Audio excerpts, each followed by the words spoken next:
Ladies and gentlemen, there were, for whatever reason, 12 Israeli cell phones on the ground at Utah Valley University the day that Charlie Kirk was assassinated. This has completely spooked the people that are very high up in government. Well, that sounds like Candace Owens is anti-Israel knuckle dragger, as Nick Fuentes says. She's a deranged conspiracy theorist, as Bill Ackman says. She's a virulent spreader of anti-Semitic conspiracy theories, as Randy Fine says. And she is peddling blood libel, as Ben Shapiro says. Remember when people told you that you are a deranged conspiracy theorist if you bring up anything about Charlie Kirk's tragedy at Utah Valley University with Israel? If you pointed out anything about these things being connected, even if it was objectively true, you were painted as some sort of a lunatic. You bring up the fact that it's a little weird that Netanyahu came out not once, not twice, not 3 times, but 4 times to assure the U.S. public in English that he's very upset about Charlie Kirk's tragedy. He had nothing to do with it. The state of Israel had nothing to do with it. And he also had such a good relationship with Charlie that he had invited Charlie to Israel 2 months prior. Of course, we leave out the points that Charlie had denied that offer to come out to Israel. He read a portion of a letter that Charlie had written to Netanyahu, but he left out the points where Charlie basically said, go F yourself. We're not going to be your puppets in the U.S. anymore. Find someone else to do your propaganda. This is not my job. It's not TPUSA's job. Okay, they leave those parts out. No, they left out the parts about how Netanyahu's biggest allies in the United States, like Bill Ackman or Robert Shillman, were withdrawing funding from TPUSA in the weeks, days, and hours leading up to the tragedy at Utah Valley University over Charlie Kirk's refusal to bend the knee to the state of Israel with regard to Zionist talking points and doing their bidding in the United States in the propaganda war. They leave that out. They refuse to talk about the Bill Ackman meeting. They refuse to talk about the patsy who said, it was me. He was telling the police to off him. He was there. He was the first guy to get arrested at the Charlie Kirk tragedy. And then when he was in the hospital, he told nurses and law enforcement officials that he was being paid by someone to do that. He knew this was going to happen. But he didn't know who was paying him. Yeah, we'll leave that part out. We'll leave out the part that Tulsi Gabbard and Joe Kent were trying to investigate potential foreign intelligence involvement in the tragedy involving Charlie Kirk. And FBI Director Kash Patel, who's also covering up the Epstein files, he shut down that probe into foreign involvement, and he freaked out, and he basically tried to get Tulsi Gabbard canceled out of the Trump administration for doing that. And he utilized Susie Wiles, Trump's chief of staff, to help him in that effort.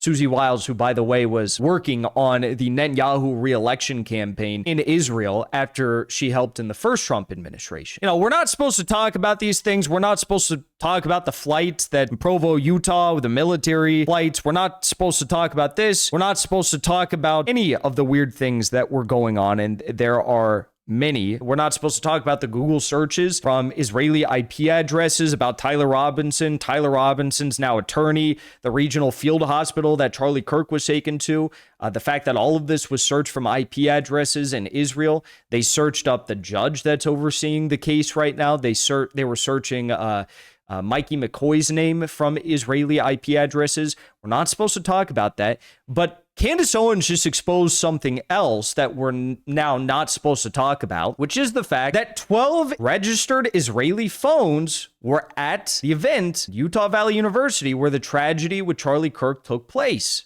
on that day, at that exact moment. Take a listen. Well, here's some explosive news for you that I can now, beyond a shadow of a doubt, confirm. Putting my name on this. Not only can I confirm this, but I can publicly challenge the very Zionist occupied Trump administration, who is aware of this, to deny it, to come out and say, no, that's not true. Okay. And if Kash Patel is done crying about the mean tweets on the internet regarding his sensational singing girlfriend, he can also certainly make the time of day to deny what I am saying if it is untrue, right? Because this is pretty relevant. Now, I should say that some people had actually reported this earlier, like Mel. I've been telling you to follow her, Village.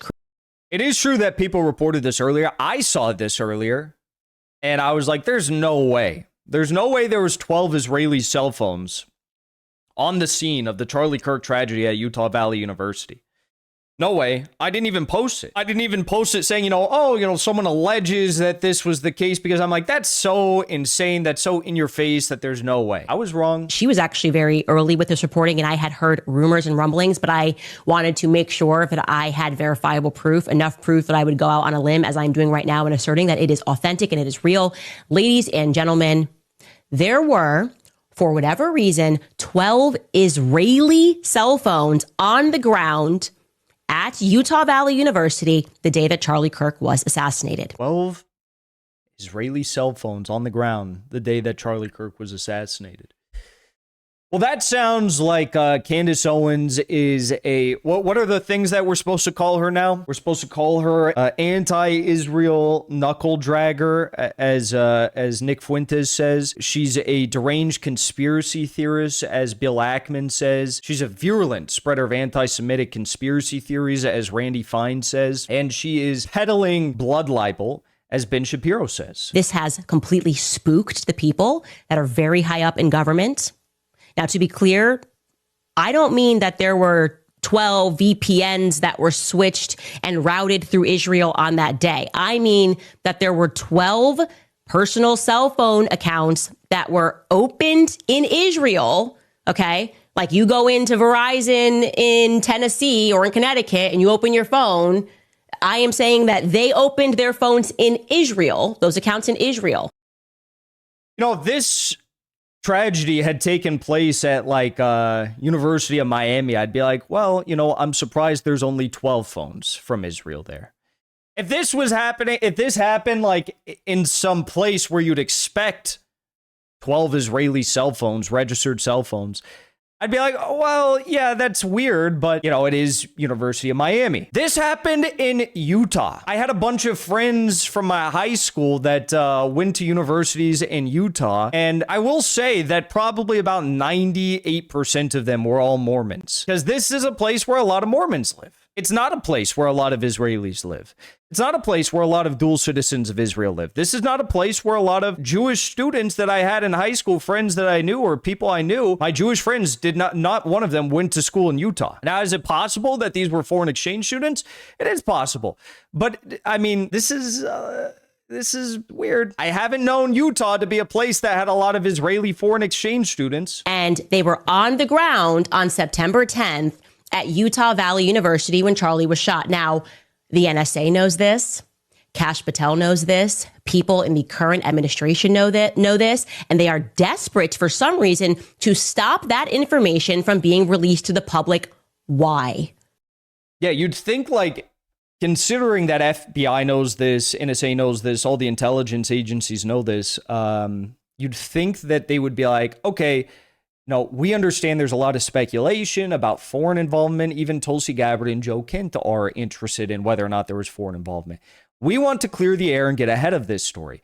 Yes, there were 12 Israeli cell phones on the scene. We are not going to reveal the personal identities of these people unless they give us the green light to do so. But we can confirm that all 12 were, foreign exchange students, something like that. Clear the air a little bit. Why are you hiding this information? Why is Kash Patel hiding this information in the same way that they're hiding the Epstein files? Because they're the most transparent administration ever? Is that why? Is this like Jeffrey Epstein transparency that we're getting? Because that's what it feels like. It always seems that on the topic of this one nation that's only the size of New Jersey and has done nothing wrong ever and was truly the greatest friend to Charlie right up until the very end, never put any pressure on him, suddenly everybody abandons their vows as advocate. And to be clear, we are now advocating for the devil when we do this.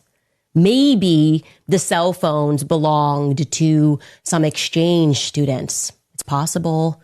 Maybe 12 Israelis were touring UVU on that day because, I don't know, Utah Valley University is a place where they maybe wanted to attend in the future. Maybe 12 American students had Israeli-based cell phones because they had just come back from a summer abroad program and they wanted to keep their Israeli cell phones running when they got back home to Utah. I don't know, but I'd like to know.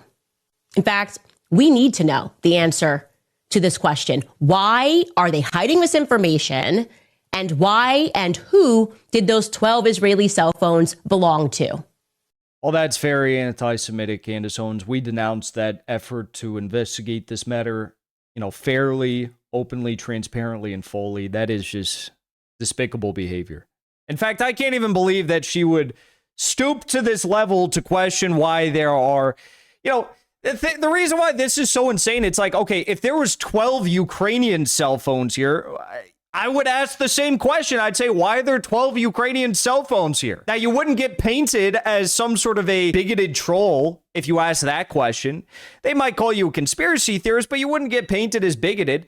Okay, we just want to know why. Like, why were that? What? That seems a little bit odd.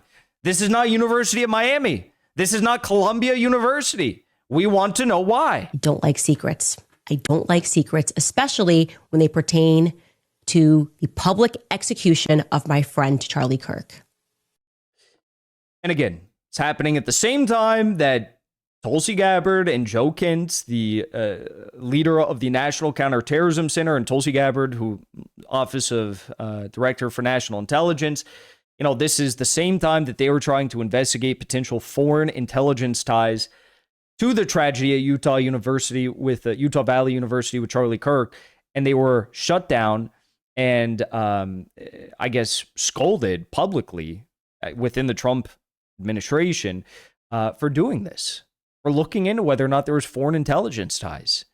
You judge for yourself. The alarm bells are going off in my head. I say this is weird. I say this is, yes, reason for concern. And I say we need the full truth, or else you got another JFK on your hands where the entire public already doesn't believe the official story. But, this is going to become the legacy of this administration for the duration of history. This is all we'll ever think about with the Trump administration. We have one of the, largest, most infamous political assassinations in our country's history, definitely in my generation. This is all they're going to be remembered for. They'll be remembered for covering up the Charlie Kirk investigation, covering up the Epstein files, starting wars all across the world, Venezuela, escalating Russia, strikes on Iran, strikes on Yemen, supporting Israel's genocide in Gaza, their bombings of Lebanon. The list just goes on and on and on as to, it amazes me is how much Trump claims to care about his legacy. And he talks about this and how he wants to lead a good life and but then he does this stuff. And he just shoots himself in the foot. He shoots his legacy in the foot. This is what they're going to be remembered for. And I'll just say that it's a more disastrous legacy, an embarrassing legacy, and shameful legacy that they're leaving behind than any administration that I can think about in modern history.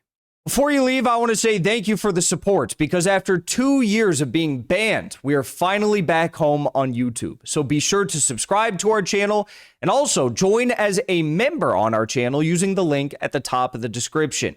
I rely on the generous support of viewers like yourself to get the truth out to as many people as possible.